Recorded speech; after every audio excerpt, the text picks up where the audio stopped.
Can you? Okay, yeah, I'm all ears. So just to establish that you'll be hearing from me again, likely.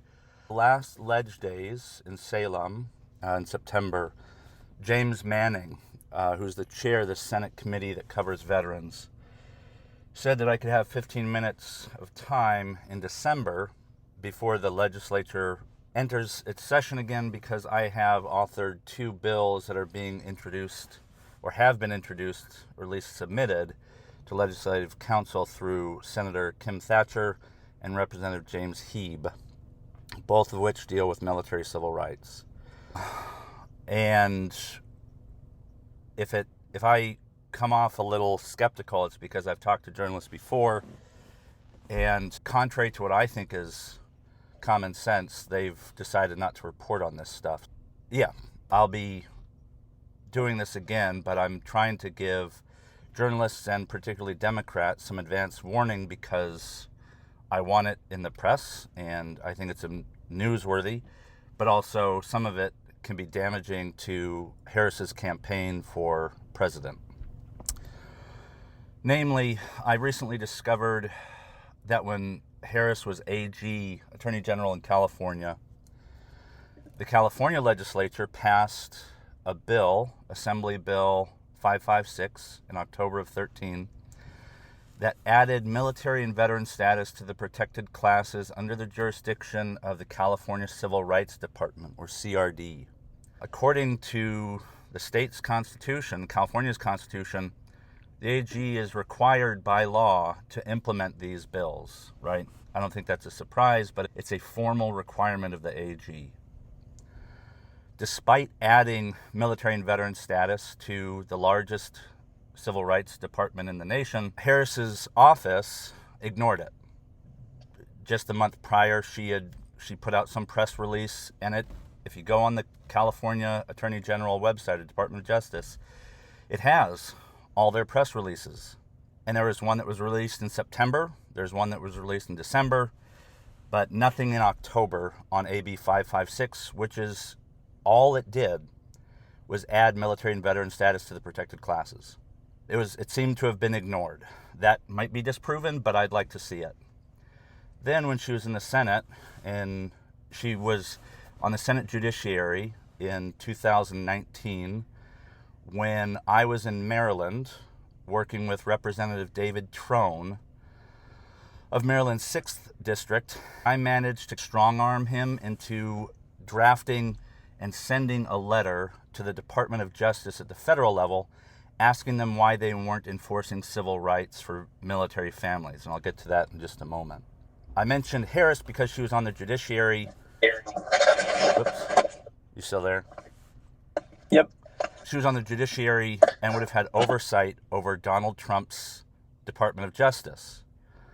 Trone's letter was addressed explicitly to AG Barr and FBI Director Wray, W-R-A-Y. Wray is still the FBI director under Biden. Despite Trone's letter being signed by 6 members of Congress, Wray and Barr ignored it. They are tacitly giving the Department of Justice cover for not enforcing military civil rights. The judiciary, if Harris was a watchdog or an enforcer for the Democrats on the judiciary, it stands to reason that she should have had some knowledge of that and taken some action.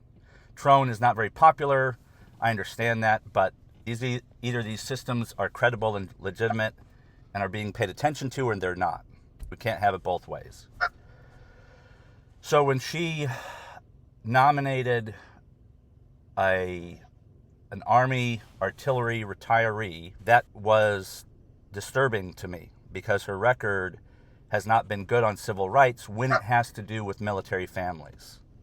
I spent 6 years in the Army. I deployed in 2004 to Iraq, and then I was forced out of the military because when I came home, I applied to be a non-combatant conscientious objector and told them I wouldn't carry a weapon, but I'd be happy to stay in the service. That didn't happen.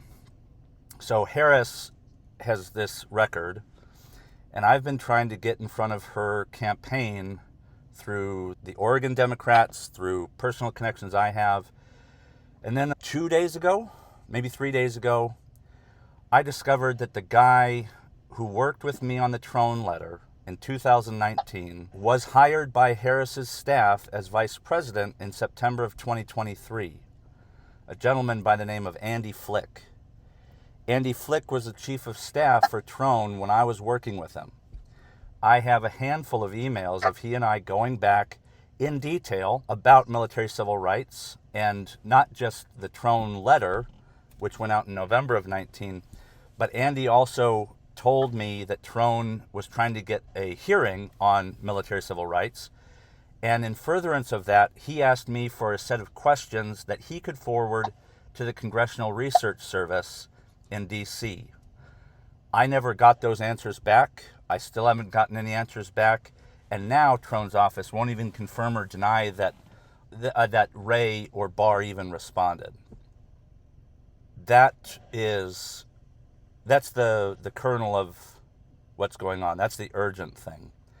I don't have the luxury of being able to just decide weeks ahead of time who I'm going to vote for, because by nominating a military family after having ignored that family's civil rights as the Attorney General of California, she wants to inherit a Department of Justice that's been doing it for almost a decade and a half.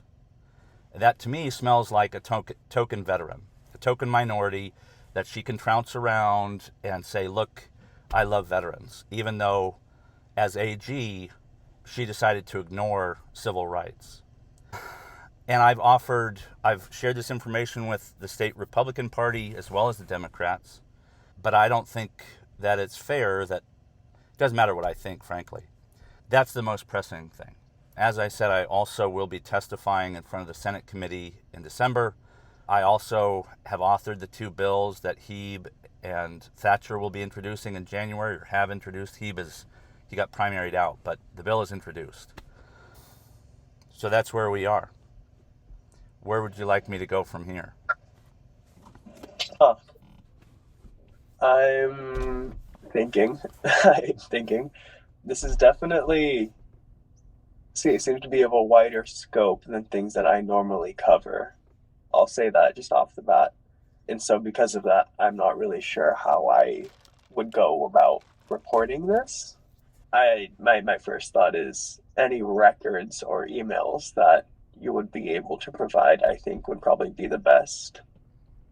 Sure. Sort of entry point. I guess what I'm saying is I'm just looking for an entry point into this, and I'm struggling to find one.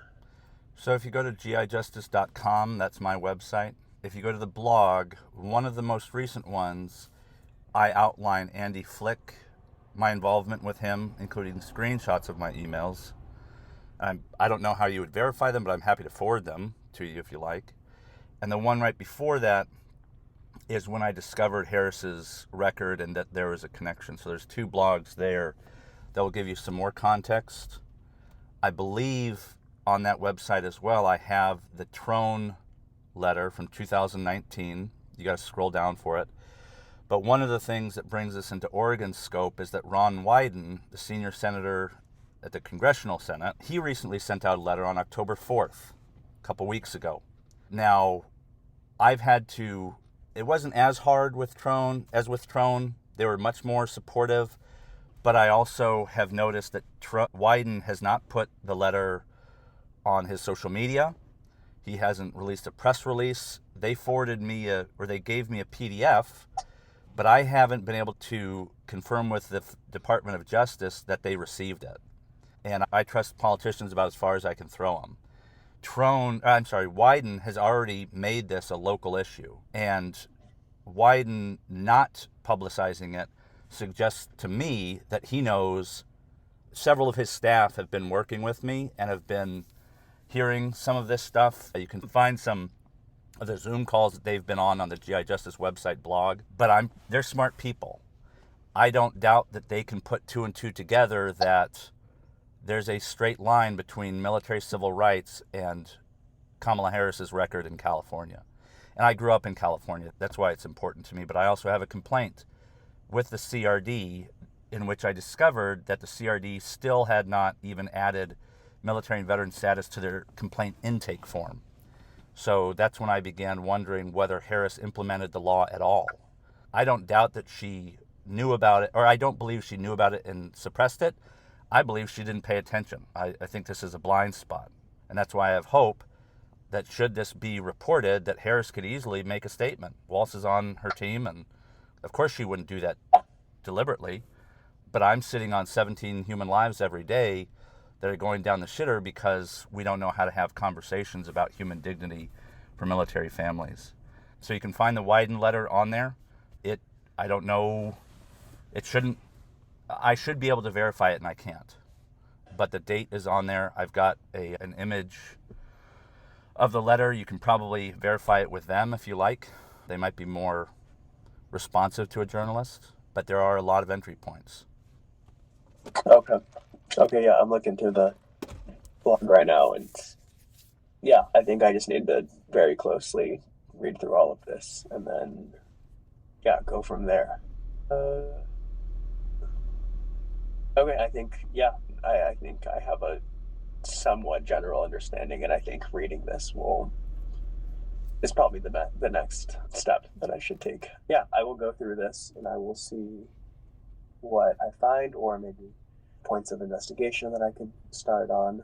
And yeah, thank you for bringing this up. I will reach out if I have any other questions or anything, and feel free to send me an email or text me any other information you think would be good to know. I'm happy to do that. As I said earlier, I've had other journalists not see a connection or fill in the blank. I should say, I think, I want this reported on as quickly as possible and as widely as possible. I also am old and tired, and I would prefer to have one person that I'm talking to about it. How long should I wait before reaching out to other journalists? I think if what you want to prioritize is getting this done quickly, I think you should also start. I think you should reach out to other journalists, because this is I'm mostly focused on elections right now.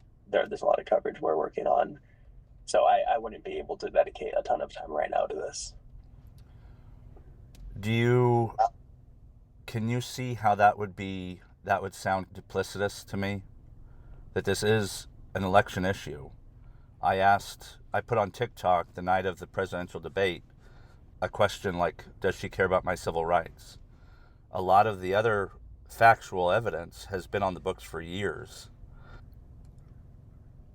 Yeah, I'm not to say I know your job, but I also wonder if or can see where I'm coming from and how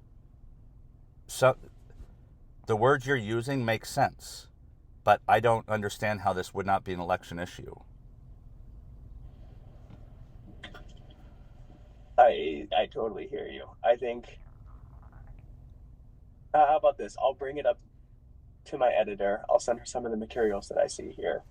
Like I said, I think this is just something that, I'm not saying it's not an important issue at all. I understand.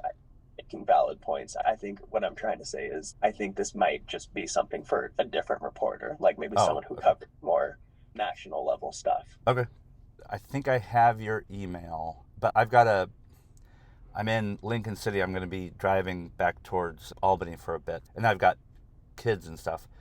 Would you do me a favor and text me or check in with me this evening or tomorrow, whenever is convenient, and give me just what information would be useful for you to have, and whether or not, if there's information that you want more from me. And that will indicate to me whether or not there's some traction. Yeah, definitely. Have you reached out to national level reporters? I've been doing that for 8 years, and when I have, as right now, the stories aren't always clear. I'm getting better at being concise, but yes, I've had contact with just about every major outlet that reports on military service. Yeah, no, it's quite frustrating. Yes, I have. I see. Okay, yeah, I totally hear you. And yeah, want to reiterate that I'm not saying this is not a story. It sounds like there very much is a story here. It just seems like it might be something that I wouldn't cover. Okay. And if you could refer me to someone, or if you have connection with someone that could also serve to vouch for me, I know you don't know me very well at all, but that's the way this works. People can dismiss me as a conspiracy theorist until they hear someone else with credibility. And I may have that credibility after December and after I'm in front of the state house.